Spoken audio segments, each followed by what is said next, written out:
Class 8 good morning to all of you. मेरे प्यारे बच्चों, आज हम लोग हिंदी की कक्षा में पाठ 2 बकरी 2 गांव खा गई पढ़ेंगे। ये बहुत ही रोचक कहानी है, हरि कृष्ण देवसरे के द्वारा लिखित है।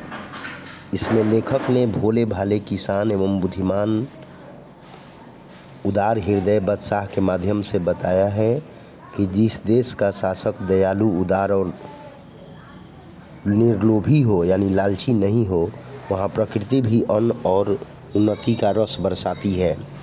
और जिस देश का राजा क्रूर, निरंकुश होता है, लालची होता है, वहाँ हर तरह के अभाव में प्रजा रहती है।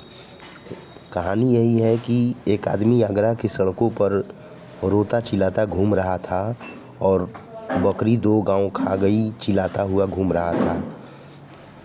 वो इधर उधर सड़कों पर घूम रहा था और बकरी 2 गांव खा गई हाय हाय करके चिल्ला रहा था। तो यह बात बादशाह अकबर तक पहुंची।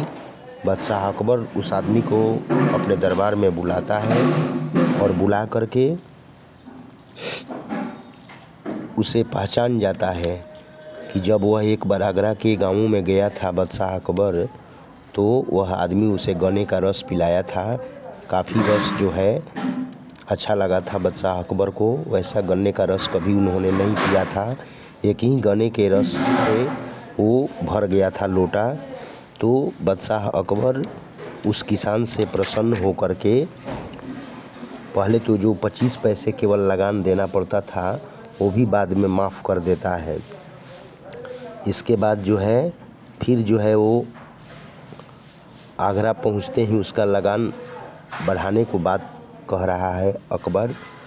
लेकिन फिर जो है एक लोटा रस जो है गन्ने का रस उस किसान से बादशाह अकबर ने पीने की इच्छा जताई। किसान लोटा लेकर चला जाता है, गन्ना तोड़ता है, लेकिन इस बार लोटा भरता नहीं है। 3-4 गन्ने तोड़ने के बाद भी लोटा नहीं भरता है। अकबर बहुत देर प्रतीक्षा करता है गन्ने की रस की, लेकिन वो जल्दी नहीं लेकर के आता है। किसान मुंह उधर से लटकाए हुए आता है, क्योंकि लोटा भरा नहीं था, थोड़ा ही रस था। तो बादशाह अकबर आश्चर्यचकित होकर के पूछता है कि उस समय एक ही गन्ने के रस से पूरा लोटा भर जाता है, और अब की बार 3-4 गन्ने तोड़ करके लाए, इतने देर से आए, फिर भी लोटा क्यों नहीं भर पाया,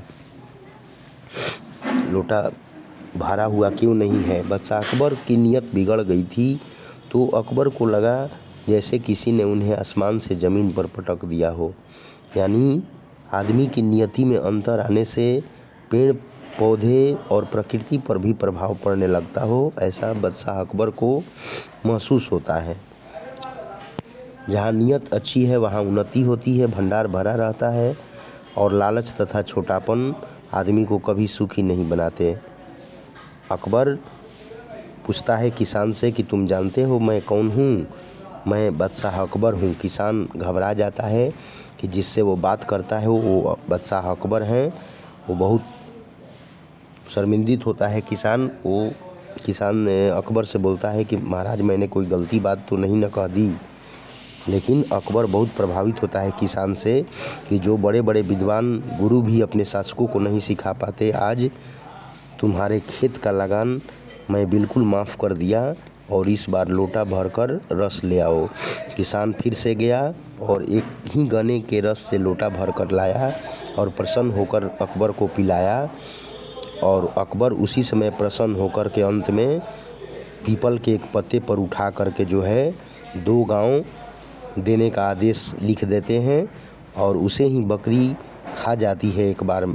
इसलिए इस पाठ का नाम पड़ा है बकरी 2 गांव खा गई।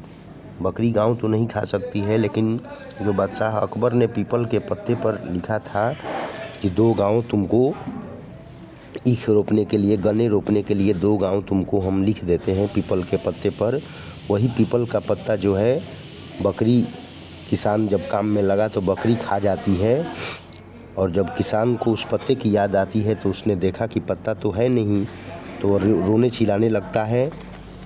बादशाह कैसे पहचानेंगे कि 2 गांव लिखा हुआ था, कैसे भी इस बात को मानेंगे। किसान बहुत रोने लगता है, ज़ोर ज़ोर से चिल्लाता हुआ फिर आगरा पहुंचता है, कहता है कि हाय बकरी गांव खा गई। बकरी के द्वारा 2 गांव खाने का किस्सा सुनकर बादशाह अकबर किसान के भोलेपन पर बहुत हंसते हैं। उन्होंने फिर 2 गांव देने का आदेश लिखकर और सावधान कर देता है किसान को बादशाह अकबर कि इस बार गांवों को बकरी से बचाना। तो पीपल पर लिखा हुआ 2 गांव अकबर बादशाह के द्वारा जो लिखा हुआ था 2 गांव देने के लिए किसान को प्रसन्नचित होकर के वो बकरी पीपल के पत्ते को खा जाती है, इसलिए इस पाठ का नामकरण हो जाता है बकरी 2 गांव खा गई। तो यही इसमें बताया गया है। हरिकृष्ण देवसरे लेखक के द्वारा ये कहानी लिखी हुई है। इसमें यही संदेश दिया गया है कि देश का शासक ऐसा होना चाहिए जो देश में रहने वाले प्रत्येक नागरिक के हित का ध्यान रखते हुए कोई भी योजना बनाए जिससे देश के हर वर्ग का उत्थान और विकास हो। यहाँ पर जब अकबर की नियति बिगड़ जाती है तो 3-4 गन्ने से भी लोटा नहीं भर पाता है, और जब अकबर की नियति साफ रहती है तो एक ही गन्ने से पूरा जो है लोटा भर जाता है। तो इसमें मुख्य रूप से नियति की बात बताई गई है इस पाठ में। तो आप लोग अष्टम वर्ग के बच्चों, आप लोग इस वीडियो को 2 बार कम से कम अवश्य सुनेंगे, समझेंगे, देखेंगे, कहानी को समझेंगे।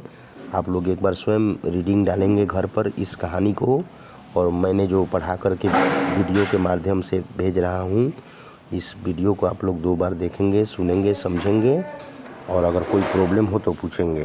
धन्यवाद।